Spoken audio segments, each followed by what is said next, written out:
What's up, my wonderful people? It's Benny Popria here, and I'm here with a wonderful story for you today. But before we proceed, don't forget to follow, like, and share this video. Also, feel free to drop your comments on the comment section. Thank you.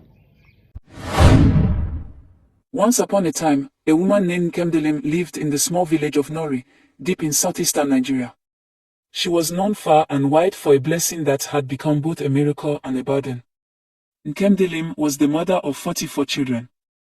Nkemdelim had married young Ikena, a man who had once adored her. Their love for each other was the envy of all the maidens in the village. They finally got married at a very young age. Immediately, they got married, and Nkemdelim got pregnant. They were both happy. Her husband, Ikena, was overjoyed when she gave birth to twins. Then came triplets. Then, another set of twins. As the years passed, her womb continued to open like the sky during the rainy season, blessing her with more children than anyone had ever seen.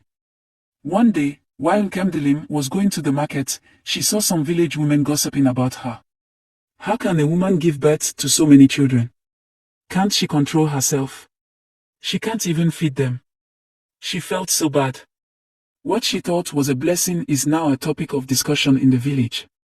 She was happy that her husband, Ikena, stood by her, making her feel much better. Nkemdelim will also help with the farm work, but what they were getting was barely enough to feed the whole family.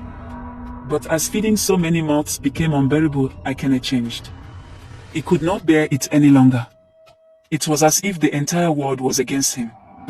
He began to drink, complain, and blame Nkemdelim for their suffering. A woman should know when to stop.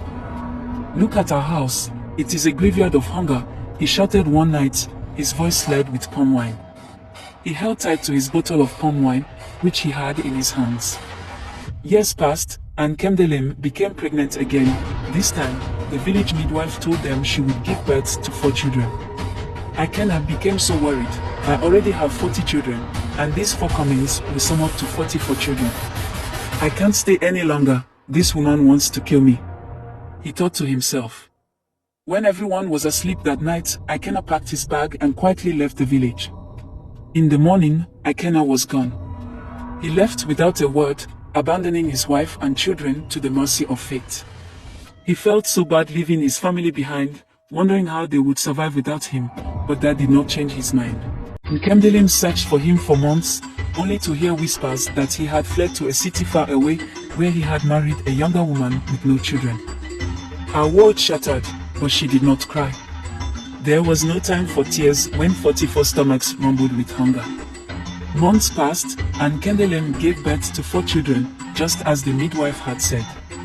Life in the village was very difficult for her and her 44 children. Nkemdelim worked tirelessly, taking any job she could find working at people's farms, carrying heavy loads for traders, and washing clothes for rich women in the next village. But it was never enough. Her children, once plump and full of laughter, grew thin and silent. She would boil water at night, pretending to cook, just so the younger ones could fall asleep believing food was coming. One evening, her eldest son, Obina, returned home from the village square with tears in his eyes. Mama, they laughed at me today. They said we are cursed. That no woman should have this many children and still be this poor. Nkemdelim looked at his face, with her rough, cracked voice and whispered, "My son, you are not cursed. You are a blessing. And I will never stop fighting for you all."